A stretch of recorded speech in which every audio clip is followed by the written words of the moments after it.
Hey, thank you for joining me on our continuing series of biblical womanhood.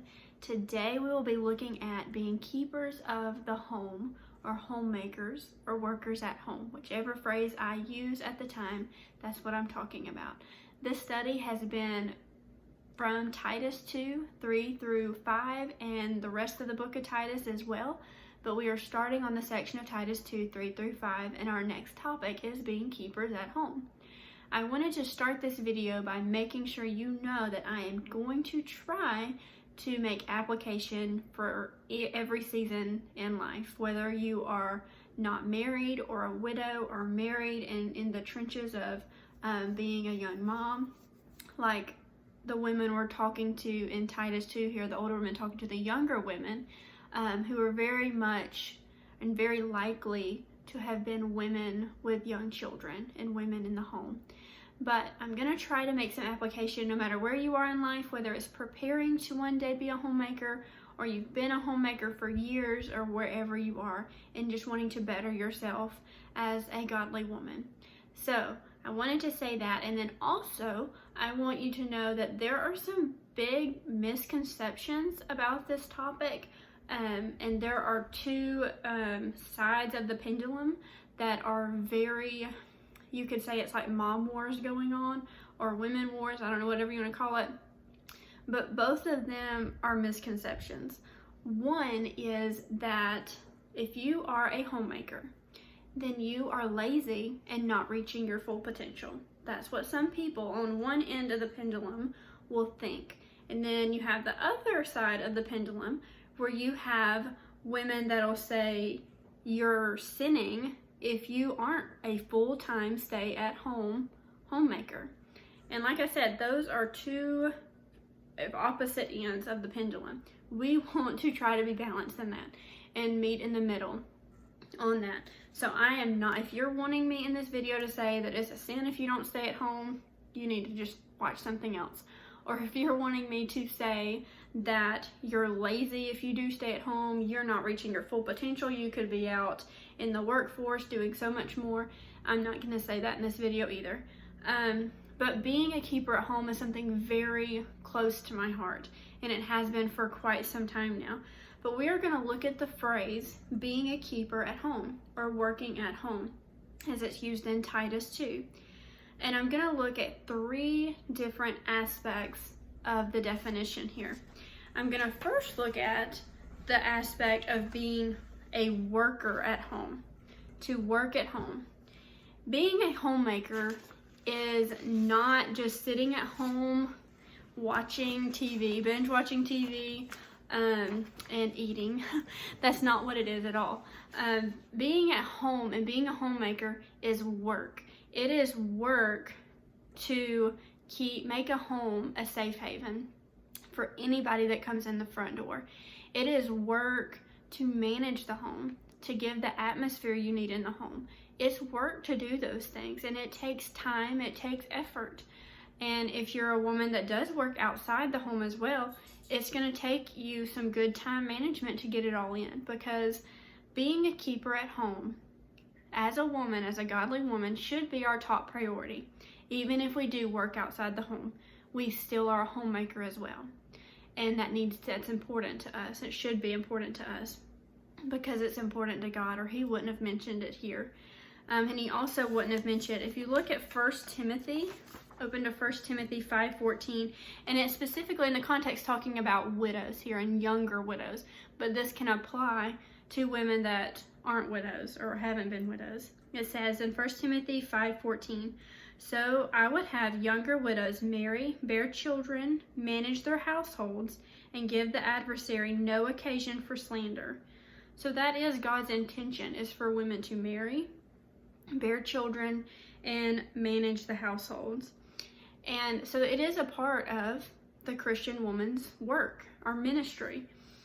So whether you work outside the home or not, it still should be a top priority, and you can do it even if you do work outside the home, or if you do it full time, you can still do it and stay busy and not be lazy as well. It can be a full-time job as well.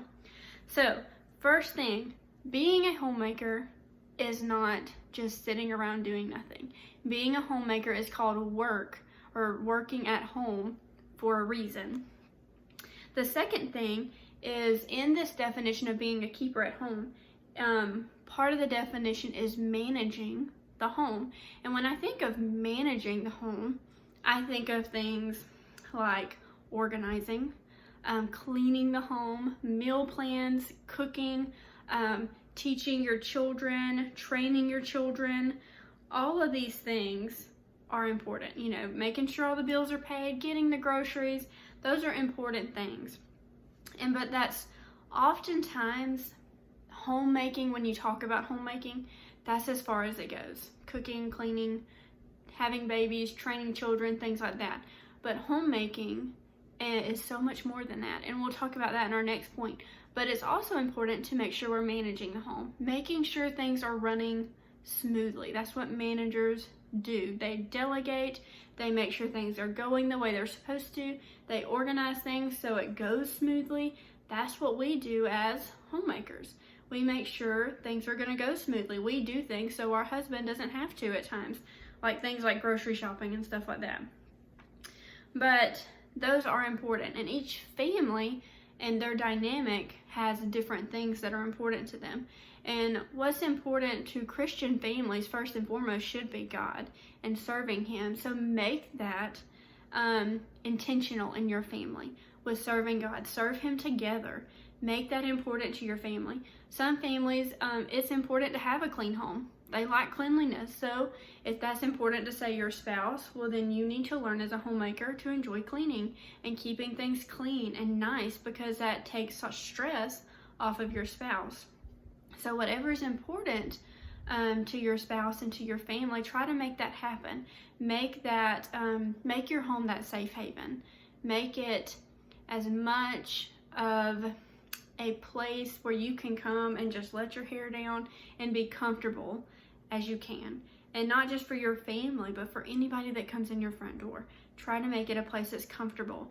And one way to do that is by how you manage your home, by the stress you take off of your home as a manager of the home.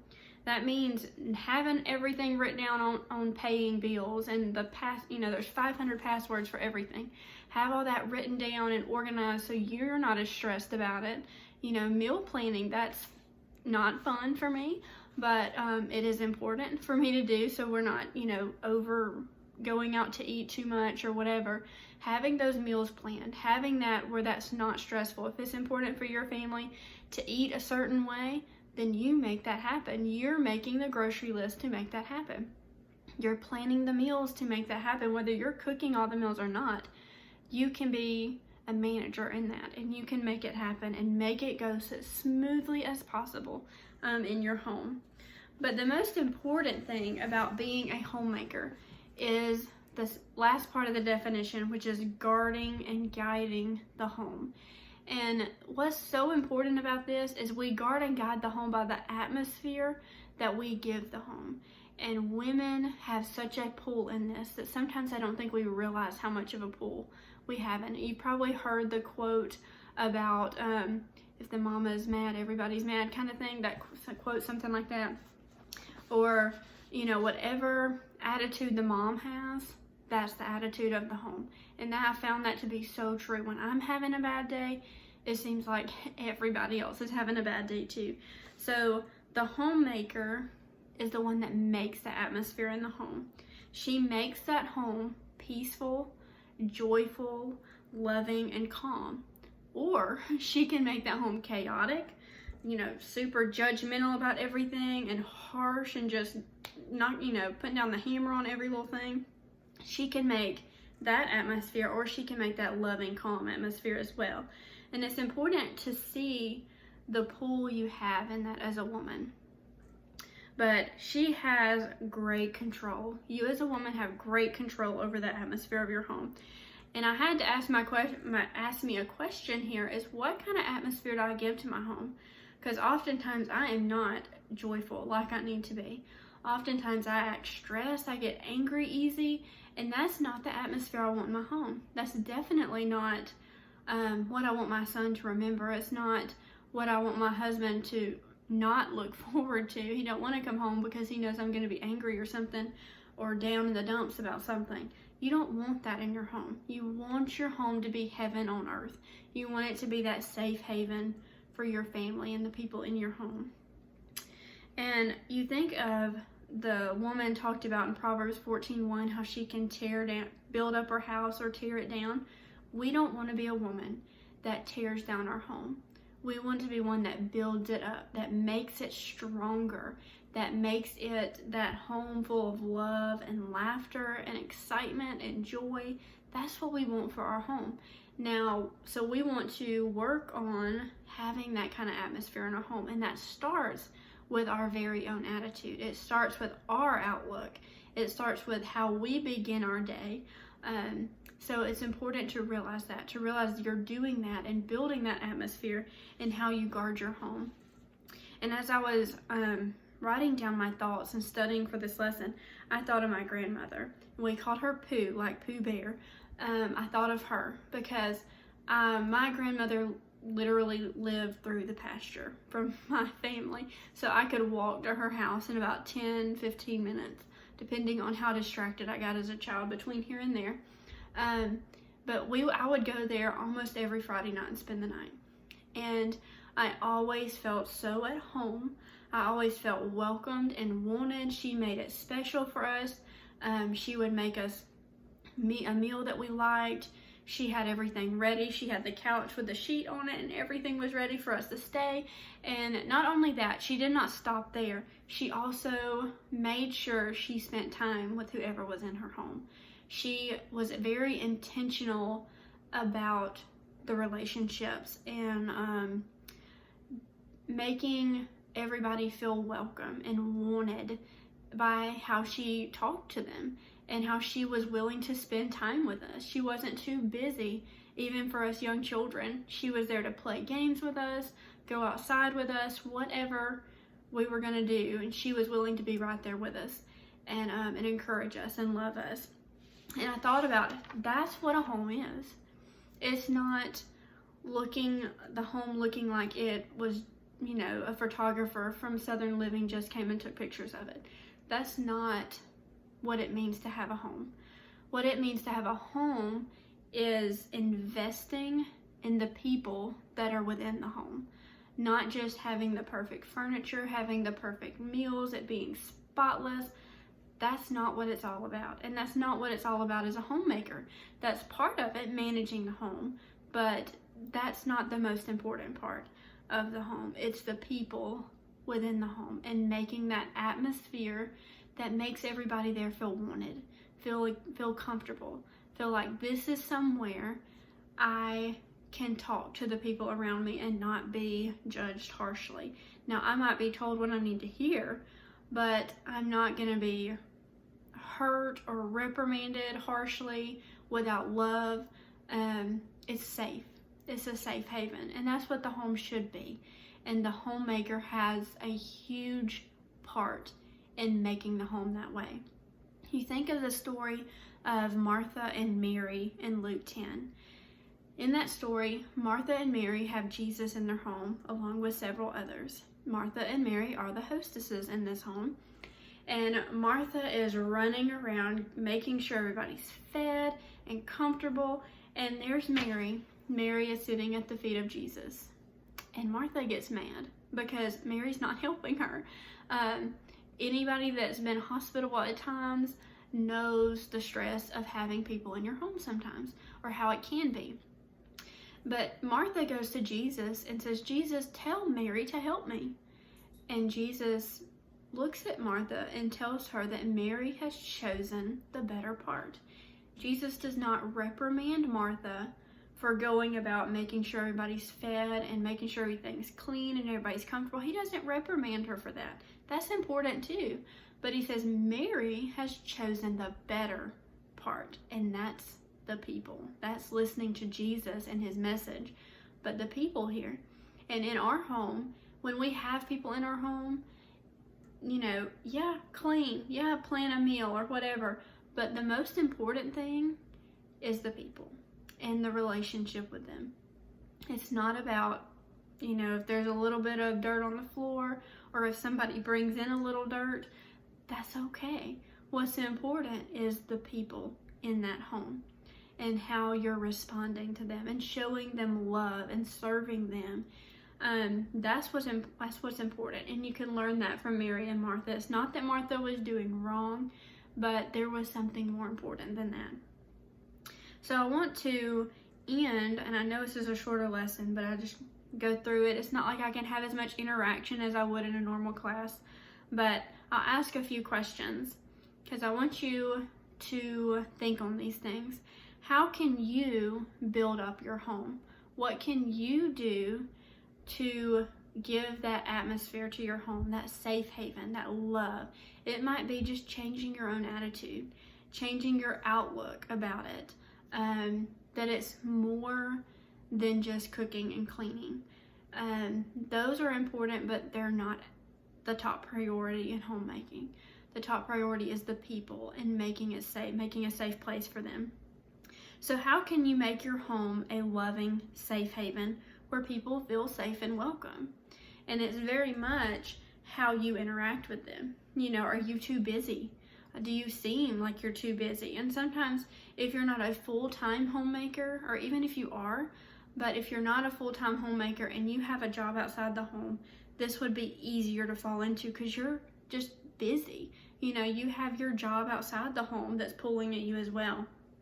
But we need to remember that in order to make a loving, safe haven, we have to make people feel welcome and feel safe in our home and make time for them. So we need to be good time managers, whether we're full-time homemakers or not. You need to be managing your time the best you can. What are some ways you could better manage your home? It could be making lists. If you're a list person, making a list and organizing things, getting rid of some things. You have less to clean when you don't have as much stuff. I have found that out through several years of marriage. The less you have, the less there is to clean. Or the less clothes you have, the less there is to wash, or whatever. So finding out the best way for you in managing your home. It might be meal planning for a week or 2 weeks or a month. Whatever works for you, do it.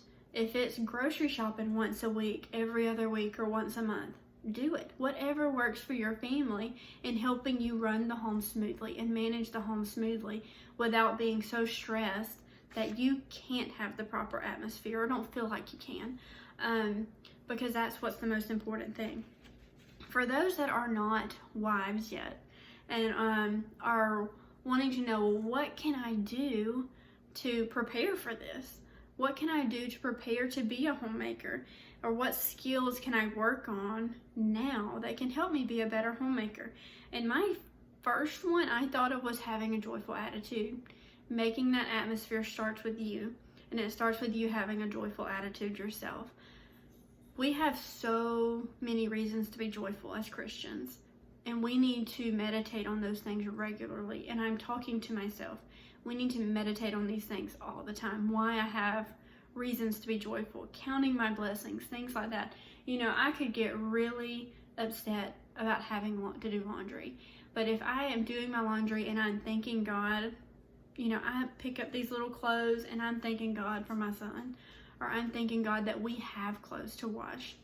You change the perspective of jobs you have as a homemaker, and it makes you be more joyful. You know, I'm cleaning the toilets, or, you know, I'm training my son who's 4. He loves to clean, and me and my husband love to clean. So I think it just came naturally for him because it's just a part of our life. That he is right there with me cleaning the bathroom. He's going to do the toilets. So we're training and we're doing the toilets, making it a joyful part of our life and our home, instead of me being like, oh, just let me do it. I can do it faster and I can do it better. I'm going to have to go right behind you and do it again. Instead of having that mindset, having that joyful mindset of, you know, one day I'm training him now. One day I'm not going to have to wash these toilets anymore because my son will know how to do it perfectly. It's all about perspective on these things, and that helps you have a joyful attitude. At least I found that helps me a lot. Another thing is being able to laugh at yourself. I am not good at this. I don't laugh at myself very well. I get more upset with myself than just like laughing it off. But you know what? I'm not perfect, because I am a perfectionist. So laughing at yourself is important, and to have that proper atmosphere, not to be so serious about getting it all right and done just the right way, but being able to laugh at yourself and know, you know what, I'll do better next time. Another thing is learning to cook. You know, I didn't know a lot about cooking before I got married, so I'm learning as I go, and I've just accepted I'm not the best cook, but I'm gonna keep trying. I can follow a recipe and it just not turn out right, but I'm still trying. So working on cooking, you know, knowing how to do several meals, working on learning how to clean. Some people don't know how to clean. Well, learn. Watch YouTube videos. You can find it on YouTube. You know, going to somebody that does, you know, a older woman in the church. I mean, like, how do you clean this? How do you do this and that? Can I just come to your house and you show me how to do this? Or how do you get stains out of this kind of stain out of these clothes? And asking for wisdom on these things, there is no shame in that. Learning how to plan, that's another thing, and time management are huge, especially if you're a full-time homemaker, because you could sit around and be lazy. You could do that. Or you could bless your home and build up your home, like it says in Proverbs 14:1, by managing your time. You get up at a certain time, you get things done, and the home is running so smoothly. And it's a beautiful thing when you've planned as best you can, because things come up, and you've managed your time well as a stay-at-home wife and a mother and homemaker. It's important to do those things. It's important to be a good time manager in your home. So this is my thoughts on being a keeper at home and trying to keep it with God's word as best I can, but also being very practical and applicable, as I am a homemaker. I'm a full-time homemaker. But it's just something, like I said, that's close to my heart, because it is looked down on in our culture today. It's like, I hear more about, you know, it being lazy and things like that than I hear. Like, I don't tell somebody it's a sin not to stay at home, but I don't know how I could do it, having a full-time job and also being a homemaker and taking care of my family. But I'm definitely not saying it's not possible, because I know women that have a full-time job outside the home and manage their home beautifully and have a beautiful atmosphere in their home. So I know it's not impossible. It might be a little more difficult, and like me as a full-time homemaker, I can be a little more flexible and be able to serve others outside my home maybe a little bit more than some. But even then, I could just get consumed with my own home and my own little bubble. I tend to do that, get just consumed, and I'm in my own little bubble and I'm not worried about everybody else, and I forget to serve. I forget to be flexible and serve others and not get upset when my schedule I've made and planned doesn't go exactly right. And that's part of my personality I have to work on as well. But being a homemaker is so important, and we, like I said, in our culture, sometimes we look down on people that choose to stay home, but it's so important. Our children, our families, our spouse need us to be good managers of the home, to be workers of the home. And whether that means we work full-time outside the home or not, being a homemaker is still our top priority as a godly woman. And we need to remember that and take it seriously. This is our job. We are not getting paid for it, not in money and currency today, but we see so many beautiful things being at home with our family and taking care of them and making that atmosphere. And we will be rewarded for that in heaven one day. I know that. So, being a keeper of the home, I encourage you to read Titus again. I encourage you to keep studying. I hope to see all my young ladies at Northland soon, and I miss you and I love you, and I hope you're having a good week, and I will see you next time.